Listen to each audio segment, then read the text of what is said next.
क्या पढ़ते हो? पढ़ते हो? इंग्लिश पढ़ते, मैथ्स पढ़ते, सब पढ़ते, टिबेटन सब पढ़ते। क्या? टिबेटन इंग्लिश में। ଏହା ହେଉଛି ଜିରାଙ୍ଗର ଏକ ଏଭଳି ମନ୍ଦିର ଯେଉଁଠାରେ କେବଳ ଛାତ୍ରୀ ବା ମହିଳାମାନେ ହିଁ ପୂଜା ପାଠ କରିଥାନ୍ତି ଏବଂ ଏହି ମନ୍ଦିର ଭିତରେ ସେମାନେ ମନ୍ତ୍ର ପାଠ କରିଥାନ୍ତି। ଆମେ ଏହି ମନ୍ଦିର ଭିତରେ ପ୍ରବେଶ କରିବା ପୂର୍ବରୁ ମନ୍ତ୍ର ଧ୍ୱନି ଶୁଣିଥିଲୁ ଯେଉଁଠାରେ କି ପ୍ରକୃତରେ କ'ଣ ହେଉଥିଲା ଆମେ ବୁଝିବା ପାଇଁ ଚେଷ୍ଟା କରିଥିଲୁ। ପ୍ରଥମେ ଆପଣ ମନ୍ଦିର ଭିତରର ପରିବେଶକୁ ଅନୁଭବ କରନ୍ତୁ।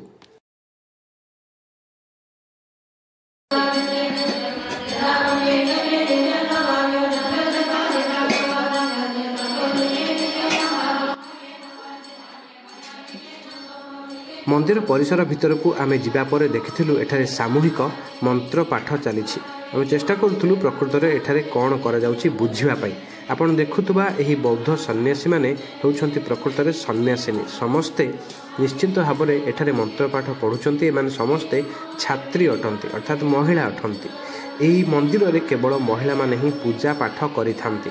ବୁଝିବାକୁ ପାଇଥିଲୁ ଯେ ପ୍ରକୃତରେ ଏଠାରେ ଜଣଙ୍କର ମୃତ୍ୟୁ ହୋଇଯିବା ପରେ ତାଙ୍କର ପରିବାର ପକ୍ଷରୁ କିଛି ପୂଜା କର୍ମର ଆୟୋଜନ କରାଯାଇଥିଲା। ସେଥିପାଇଁ ଏଠାରେ ସାମୂହିକ ମନ୍ତ୍ର ପାଠ ଚାଲିଛି। ଦେଖନ୍ତୁ ଏଠାରେ କିଭଳି ବୁଦ୍ଧ ସନ୍ନ୍ୟାସିନୀମାନେ ମନ୍ତ୍ର ପାଠ କରୁଛନ୍ତି।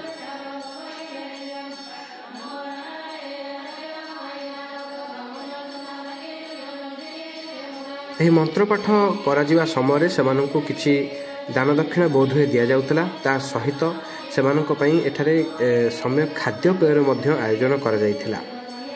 ବହୁ ସମୟ ଧରି ଏମାନେ ମନ୍ତ୍ର ପାଠ କରୁଥିଲେ ଏବଂ ପରିବେଶ କଥା ଯଦି କୁହାଯାଏ ଅତି ଚମତ୍କାର ଥିଲା। ଏହି ପୂଜା ବିଧିରେ ଅନେକ ଛୋଟ ଛୋଟ ପିଲା ମଧ୍ୟ ରହିଥିଲେ ଯେଉଁମାନେ କି ଏଠାରେ ରହି ଶିକ୍ଷା ଲାଭ କରୁଛନ୍ତି। ଆପଣ ଦେଖିପାରୁଥିବେ କିଭଳି ପୁସ୍ତକ ଦେଖି ସେମାନେ ପଢ଼ୁଛନ୍ତି ଆଉ ଏସବୁ ତିବ୍ବତୀୟ ଭାଷାରେ ହିଁ ଉଲ୍ଲେଖ କରାଯାଇଛି।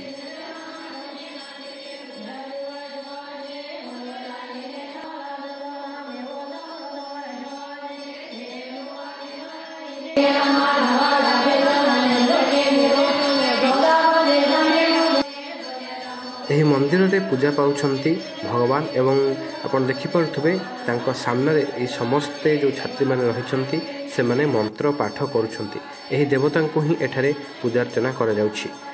ପ୍ରତ୍ୟେକ ମନ୍ଦିରରେ ବୁଦ୍ଧ ନିହାତି ଭାବରେ ରହିଛନ୍ତି। ବୁଦ୍ଧଙ୍କୁ ହିଁ ଏମାନେ ପୂଜାର୍ଚ୍ଚନା କରିଥାନ୍ତି ଏବଂ ମନ୍ଦିରର ପରିବେଶ କିଛି ଏଭଳି।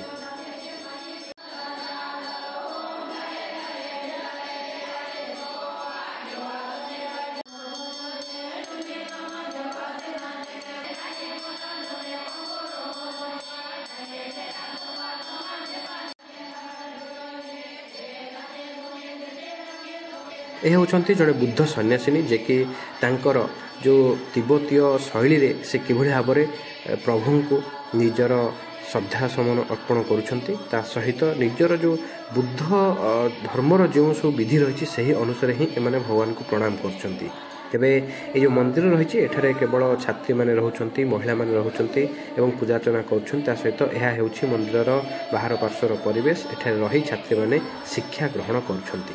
ଏହି ଥିଲା ଆମର ଦ୍ୱିତୀୟ ଭାଗ। ପରବର୍ତ୍ତୀ ଅଧ୍ୟାୟରେ ଆମେ ଜାଣିବା ଏଠାରେ ଅଧିବାସୀମାନେ କିଭଳି ରୁହନ୍ତି।